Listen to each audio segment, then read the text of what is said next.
Hello everyone, welcome to my YouTube channel the soulful diary. आज के video में हम बात करेंगे फिलिप लार्किन की पोम एट ग्रास के बारे में। पोएट के बारे में हम पहले एक वीडियो में डिस्कस कर चुके हैं जिसका लिंक डिस्क्रिप्शन में है। चलिए आज पोम को इन डेप्थ डिस्कस करते हैं। पोम को इन डेप्थ डिस्कस करने से पहले जान लेते हैं उसके कुछ key features. At grass by Philip Larkin is a poem about fame and happiness. It focuses on racehorses and how they found new homes away from their previous lives. The phrase "at grass" is generally used to refer to something or someone being retired or put to the side. In this case, it is quite literal, as the racehorses have been put to grass and now spend their days grazing. One should begin this piece with an understanding that things were not always as they are now. The poem begins with the speaker looking out over a field and noting uh, uh, how they are almost impossible to see at first. The ambiguity of them matched the speaker's trouble in actually seeing them. The creature's references are, of course, the two racehorses which feature as the main characters of the poem. When at one point they were the center of everyone's attention, now they are only seen by the speaker, and even then, he sometimes finds it hard to spot them. He thinks about their past lives at the track and wonders if the memories of fame and acclaim haunt the horses. This line of thinking is quickly dismissed when he takes the time to see how at peace the horses truly are. They move about the pasture quietly and sometimes not at all. These movements are interpreted by Larkin's speaker to be those of joy. The horses no longer work for the crowd, nor are they overwhelmed with the sights and sounds of the track. He comes to the conclusion that the two once famous horses are much happier to have escaped their names. Whatever achievements may have been theirs have been almanacked and packed away for others to worry about. चलिए pome को in depth discuss करते हैं। Stanza 1। The eye can hardly pick them out from the cold shade they shelter in, till when distresses tail and mane. Then one crops grass and moves about, the other seeming to look on, and stands anonymous again. This poem begins in the middle of a pastoral scene. The speaker is looking out into a pasture and noting how the creatures there are. Hard to see. In the first two lines, it is undetermined what exactly it is the speaker is looking at, but with reference to tail and mane, two features generally attributed to horses, it becomes clear. It is not until the wind blows around their hair that they become truly noticeable. The horses make a number of small movements. They are at peace in the grass and have no real desire to do anything else other than crop grass and move about. This is all they really seem to do at this point, move from one spot to another before standing anonymous again. Stanza 2. Yet 15 years ago, perhaps 2 dozen distances sufficed to fable them, faint afternoons of cups and stakes and handicaps, whereby their names were artificed to inlay faded classic Jones. The speaker goes on to explain that how these horses are not all that they seem to be now. In the past 15 years ago, precisely they were race horses. Their lives were much more different than, and their names have become fabled. The speaker vaguely outlines what the races were like, with cups and stakes and handicaps. Eventually, the names of these particular horses were artificed to inlay faded. They were well known for a period of time and then mostly forgotten. Stanza 3.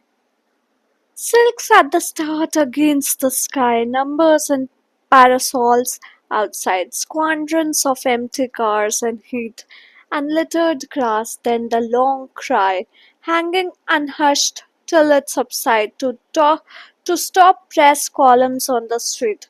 The third stanza is made up of a number of other outbursts of memory. These are things the speaker believes the horses might remember about the past. There was the sky, the start of the race, and all the people looking on.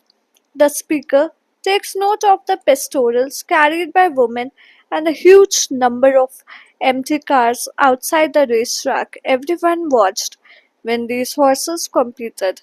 He concludes the stanza with the image of a crowd cheering on the race. The sound hung over the track and hushed until the race was over. Stanza 4. Two memories plague their ears like flies. They shake their heads. Dusk brims the shadows. Summer by summer, all stole away. The starting gates, the crowd and cries, all but the unmolesting meadows, almanacked their name's life day. In the fourth stanza, the speaker wonders what the horses actually remember of the past and what impact it has on their lives nowadays. At first, he thinks that perhaps they are plagued by the memories as a human would be. Maybe the thoughts of past fame flit around the horse's mind like flies around their ears, unceasing and eventually annoying. The speaker quickly changes his mind about this line of thought. He does not actually believe the horses and bothered by the lives they used to live.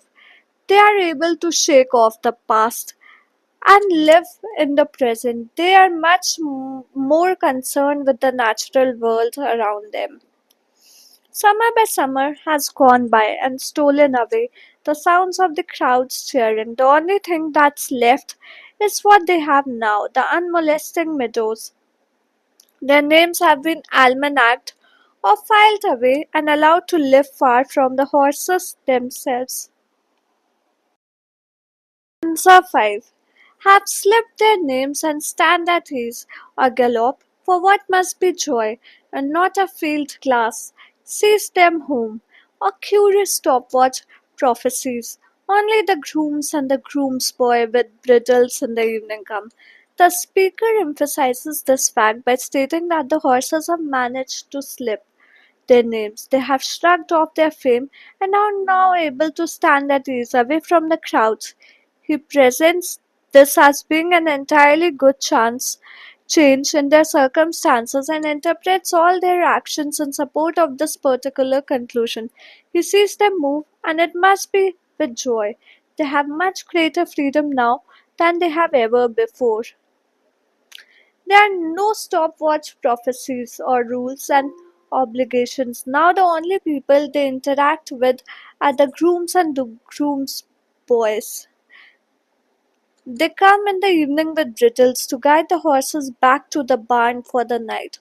Although the horses are not completely free, the speaker clearly sees the transition from the racetrack to the pasture as a marked improvement. Literary devices, juxtaposition. The quiet life of the horses in the present is juxtaposed against their exciting and glamorous past on the racetracks. Personification. The retired horses are given human like characteristics like having memories and experiencing nostalgia, which make it easier for readers to relate to them and evoke empathy. Imagery. This is seen when the poet uses sense related images to describe something. The poet paints a picture of the horses' calm and peaceful life in the pasture as they stand at grass away from the fever of the racetracks. Themes. Philip Larkin's At Grass explores several key themes, including the passage of time and its impact on life, the contrast between past glory and present obscurity, and the nature of memory and forgetfulness. The poem also touches on the idea of nature's indifference to human affairs and eventual fading of fame. Passage of time and aging. The poem centers on two retired racehorses, highlighting their current state of leisure compared to their past as celebrated racers. The juxtaposition emphasizes the relentless march of time and the inevitable decline that comes with aging, both for horses and humans. Past glory versus present obscurity. The horses, once famous and celebrated, are now anonymous, figuring racing in the field. This contrast between their past renown and their current obscurity underscores the fleeting nature of fame and the way society tends to forget its horses. Memory and forgetfulness. Larkin explores the idea that the horses have likely forgotten their past triumphs, while the speaker and by extension the reader remembers. This raises questions about the nature of memory, its role in shaping our understanding of life, and a human tendency to hold on to the past while nature seems to move on. Nature's indifference. The poem suggests that nature is indifferent to human achievements and failures.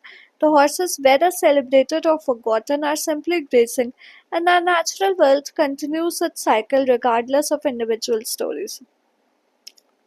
The significance of the title. The title itself at grass is significant. It literally refers to the horses at grazing, but also metaphorically suggests being put out to grass, implying retirement and the end of their racing careers. This dual meaning adds another layer of reflection on the themes of aging and the passage of time. Thank you. I hope आज की video आपको पसंद है। कैसी लगी हमें comment करके बताएं और हमें ये भी कमेंट करके बताएं कि आप आने वाली वीडियोस किस टॉपिक पर देखना चाहते हैं। अगर वीडियो अच्छी लगी तो like share and subscribe to my channel. मिलते हैं कल एक और इन्फॉर्मेटिव वीडियो के साथ शाम 4 बजे। Till then keep watching and keep supporting the soulful diary. Thank you.